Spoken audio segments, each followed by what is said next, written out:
на крупный банк, украинский рынок, Raiffeisen Bank Aval. So I will speak in English and Russian.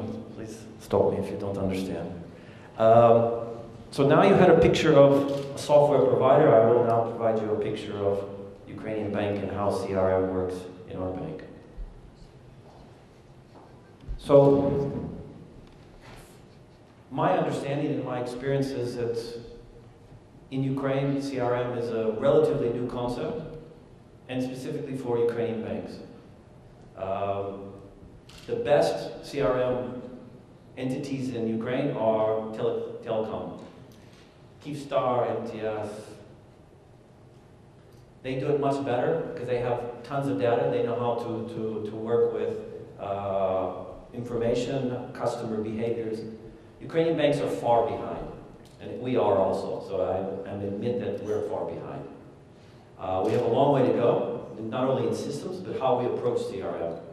And I think a good indication is, if you look at the cross-sell, based on the Raiffeisen countries, 15 Central Eastern European, Russia, Belarus also, you can see that we're not even halfway between the number of products per customer as we have in Central Eastern Europe. So this means that we have a bit to catch up, a big way to catch up with our colleagues in Central Eastern Europe.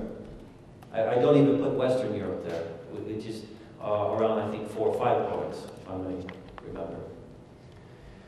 So the situation with CRM and has to be adapted to the environment. And as we know today, the environment for lending is very difficult. There are very many things that are not known. The future is unexpected, devaluation, change of parliaments, borrowers, solvency, all of those issues that we deal with every day. But this has a direct impact because CRM today in our banks is solely concentrated on lending. There's not one bank that has an event management system where you're able to offer at the point of sale other products than lending. At least I know. So this means that we have a difficult environment to work with CRM. We have more information now than we ever have in the last 2 or 3 years about borrowers. We have credit bureaus, we have blacklists, we have databases, we share. So the number of customers is shrinking. This makes an additional challenge for CRM. So for us, in Aval, what is CRM and what are the benefits that we look at? So it's one place where we control the communication with all our customers. It's the central point of how we look at our customers and offer our products. Second, which probably is the most important, 100% of our CRM activities, our offers to customers for loan products, are pre-approved. So a customer is offered an amount, credit limit, predetermined. So we offer it to him, send him through the mail, SMS, at the branch. He either gets that amount, or that's the maximum he will receive. So there's no discussion with the customer on how much he wants, because he knows exactly when he comes to the branch how much he will receive from us. Cutting the cost. CRM plays a big part in reducing your marketing spend. For us, I have a very small above-the-line marketing budget, and I don't need it because I focus all my marketing money on CRM, on my cross-sell activities. Much cheaper, as you know, to buy TV ads, which have gone dramatically up. It's cheaper to do a direct mail for 3 or 4 euros or 3 or 4 hryvnia than to run multiple campaigns for 5, 10 million hryvnia per shop. For let's say 2 marketing campaigns, full blown with I would say probably 10 to 15 million. For 10 to 15 million, I can do hundreds of thousands of direct mails. And the contact is much higher than I would by putting that 10 or 15 million out for above the line marketing. Segmentation. I think this is the one thing that we all seem to forget about because we concentrate solely on the IT part of it, but not about the customer data. You cannot have a CRM system without having customer data and knowing who your customers are and what to sell them. So banks tend to forget about this, and this is a huge task for any bank who has done CRM successfully, is to prepare the data and prepare the offers for the customer. Because you can buy a multi-million-dollar system, but if you don't have your back end fixed and your customer segmentation, the system won't work. You won't get your value out of it. Therefore, we've invested over the last 3 years a huge amount of money in segmentation, time, effort, to know our customers, what transactions they do, their behaviors. And we've been using very simple, you can find it in any consultant's presentations, how to look at our customers. We break it into 4 boxes, yeah. Therefore, our CRM strategies are targeted specifically for each set of customers. And we know what our customers look like in each of the boxes. And in segment A, these are our cross-sell potential high value who are underserved today and who need to be pushed over to segment B. And as you can see, for the last year and a half, we've increased our segment B customers in terms of profitability, in terms of numbers, by 60%. That's a huge amount because, if you can imagine, put 4 or 5 million customers into these various boxes. 60% in any of the boxes is a huge leap. Additionally, our worst customers, in D, these are customers that bring negative value to the bank. The cost of service is less than the revenue generated. We use CRM to push them out of the bank. Yes, we do push customers out of the bank. We've been quite successful. 40% of these customers in the last year and a half have left the bank. It might seem like a strange strategy, but if a customer is bringing negative value to you as a bank, why will you continue to serve them? If the cross-sell potential for this customer is very, very limited, why do you have them in your branches? Standing in line with a customer who is affluent, premium, who has money. So therefore, segmentation is very important. It's the building block of successful CRM, no matter what system you have. Everybody's seen this slide. It's in the standard marketing materials of any textbook. It's the customer life cycle. Well, I would like to show you how this is applicable to CRM and how we use it. Over the life cycle of a customer, CRM has to be a key part of how we attack this customer, how we bring this customer into the bank, how we onboard him, how we cross-sell him, how we retain him.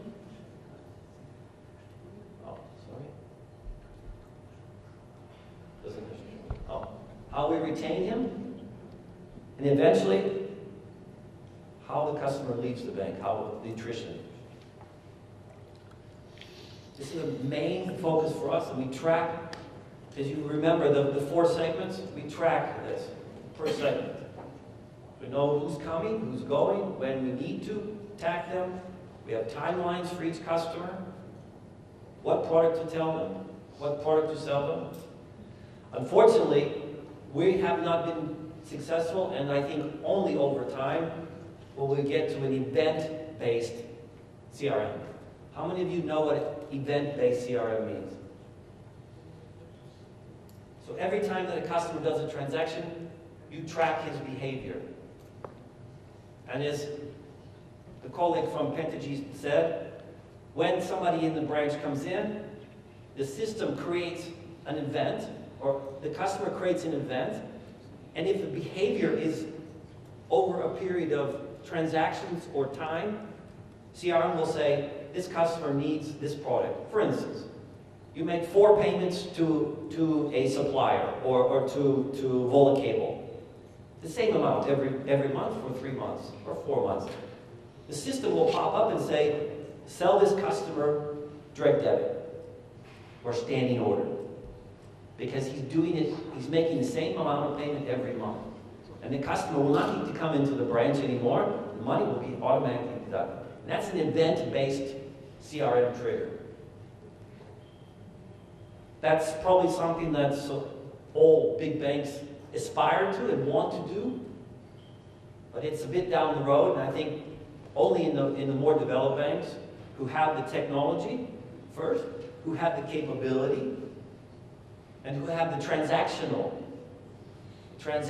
behavior cataloged, put in a data mart, easy to understand, and then you build this event tree, and it triggers them. Our international, let's say our internet banking subsidiary for Raiffeisen International that operates in 3 or 4 countries now has 100 events in their event tree, which triggers an action for a customer or a promo for a customer. I think it's important to understand the difference between analytical CRM and operational CRM. We all, in discussions, it's a common mistake, we tend to confuse them. And when we talk, most time people only talk about operational CRM. What happens at the branch level.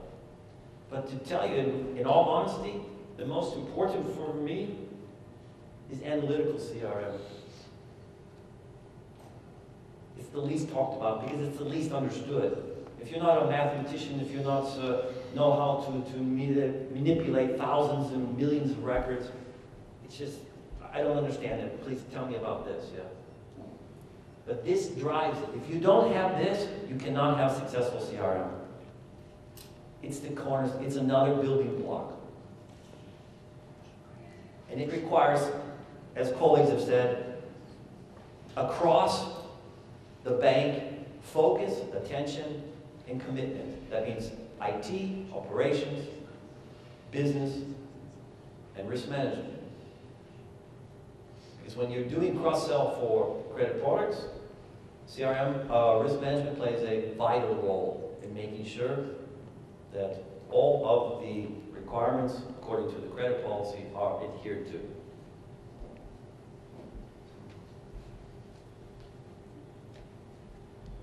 In 2012,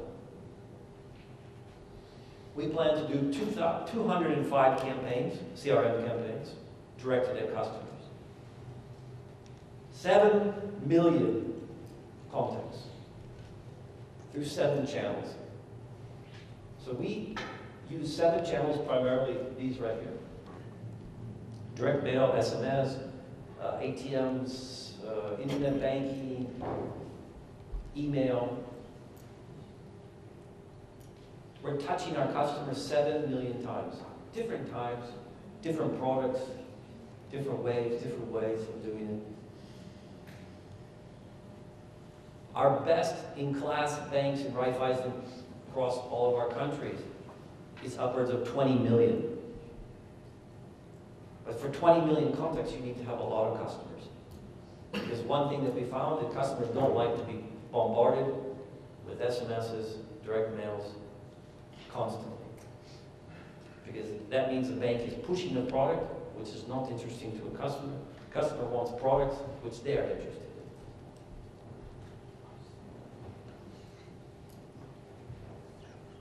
So what is important? What are relatively easy things to do for us, the CRM? Credit is very easy. We've now, after 3 years of doing CRM, we think we're quite good at it in terms of doing personal loans, credit cards, overdrafts, and as I said, 100% of our cross-sell campaigns are pre-approved. We do it also for packages, for debit cards, and we do it for commission products. Transactional. daily banking services, transfers, Western Union. We do what is called CLIP. This is a credit line increase program for credit cards. So we are increasing people's credit card limits automatically throughout various parts of their life cycle, depending on how well they spend, where they spend. We're doing probably 100,000 increases every quarter, and plan to do much, much more in the future. Top-ups are a big part of our program. It's about loyalty. It's about stickiness of the customer. I'm not sure those of you know what a top-up is. It's when you get a personal loan, and after a certain period of time, 1 year, year and a half, customer's paying down, you go back to them and say, we want to increase your limit, or offer you another loan, another 20,000 hryvnia, preferential rate. The customer then takes a new loan and extends it for another period of time. For personal loans, this is what you call hygiene. This is a basic part of any personal loan process in any international bank. The most difficult to do for CRM is premium banking or fluent banking, VIP banking, investment products. We have not been successful, and it's very difficult, and we're not at the, because it requires a more customized, more individual approach where a manager needs to discuss with the customer. Mortgages also are not a good, I would say, in Ukraine, they're not a good CRM activity today. Success in other Central and Eastern European countries for CRM with mortgages has been successful, but basically it's focused primarily on transactional business and unsecured credit.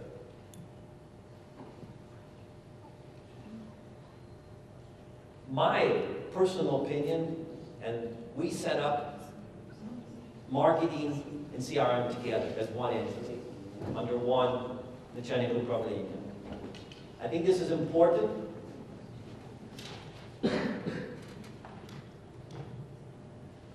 I think this is important for these three reasons. Yeah, I know in some banks they separate them for whatever reasons. For me, by putting the communication to the customer in one hand, one person responsible, eliminates conflicting messages to customers. I've seen banks, not only here and other places, do marketing campaigns with a different message than the CRM campaigns, to cross-sell different ideas, and this creates confusion for customers. We also bring continuity, simplicity to this function. If it's concentrated in one hand, we're able to save money, we're able to concentrate all the resources within these two teams, and they have a common objective. Because the CRM, direct marketing focus, communication strategy, has to be in line with the marketing strategy, not only of the bank, but specifically retail.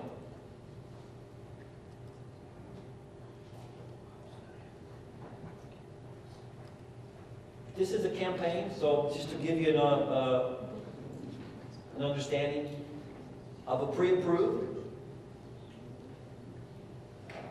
the marketing campaign, and what's important is we track the conversion rate and to measure the success of these campaigns. And if you're not doing this, you're not doing CRM. Or you don't have to measure it. You're not understanding how successful you are and how successful you can be. And a 13.5% conversion rate for a direct mailing campaign, I think in any international bank you would say that's that's, I think, best in class. Now that could be related to the hunger of Ukrainians for unsecured loans, or it could be related to the effectiveness of how we specifically target customers. You know?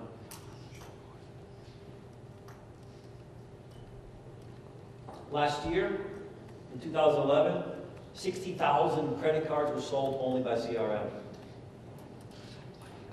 So CRM does the leads, drives the customers into the branch, and the branch converts them and signs the documents. So we say this is a CRM sale, not a branch sale.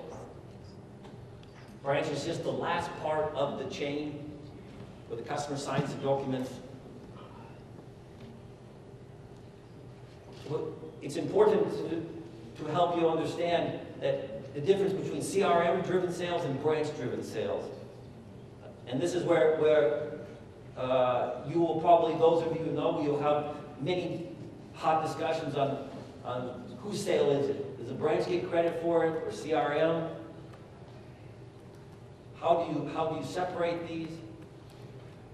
How does the branch work with CRM? Is the branch able to contact the customer?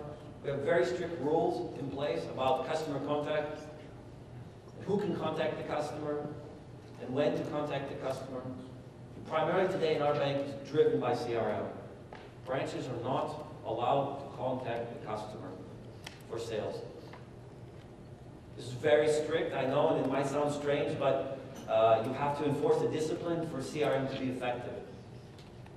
If not, you can imagine. One day, the call center calls. The next day, he receives a direct mail. The next day, the branch calls him. What is the customer supposed to think? The crazy bank's calling me, sending me stuff, calling me every day. They don't know what they're doing. Yeah? So therefore, having a proper plan how CRM integrates into the branch in its sales environment is, I think, a prerequisite for success, because you create confusion if you don't. For 2012, for the first 5 months, 200 million just from top-ups for cross-sell, for unsecured. For the cross-sell, 400 million. We've sold 100,000 credit cards in the first 5 months, only through cross-sell. This is to existing customers. There's no walk-ins. There's not any walk-ins in these numbers. It's all existing customers. Our strategy today in our bank is to focus only on internal customers. For the first 4 months of the year, we didn't allow any walk-ins. We rejected walk-in applications. So you had to be a customer of the bank to a salary relationship or a private relationship to apply for a loan or to get a loan. Only starting in May or late April do we allow walk-ins. And you can imagine we do this for various reasons: risk, concentration, because of course we know our customers better if they bank with us, and the risk numbers show it. Have a huge impact related to existing customers. In addition, I have little marketing spend on ATL. As I said, I spend all of it on CRM campaigns. So based on that strategy, 98% or 96% of our credit cards are sold through CRM, 80% of the personal loans. If you look at Raiffeisen in our 15 countries, best practice numbers and how it relates, 50% of credit cards are sold through the branch, 50% or 80% is sold through the CRM, 20% in the branch. For unsecured, 50%. So we are far, far above, only because we don't, for the first 4 months, we didn't lend to walk-ins. So for us, the CRM has to work like a machine to deliver these type of results. And the previous slide. And I think that, of course, I will never say that I'm extremely happy with our results, and I think we have a long way to go. The industry itself, in terms of banking, with CRM, has a long way to go. But there are 4 or 5 banks, 3 or 4 banks in Ukraine who are showing the ability and desire and willingness and have the capabilities to do CRM effectively as any other bank in Western or Central Europe.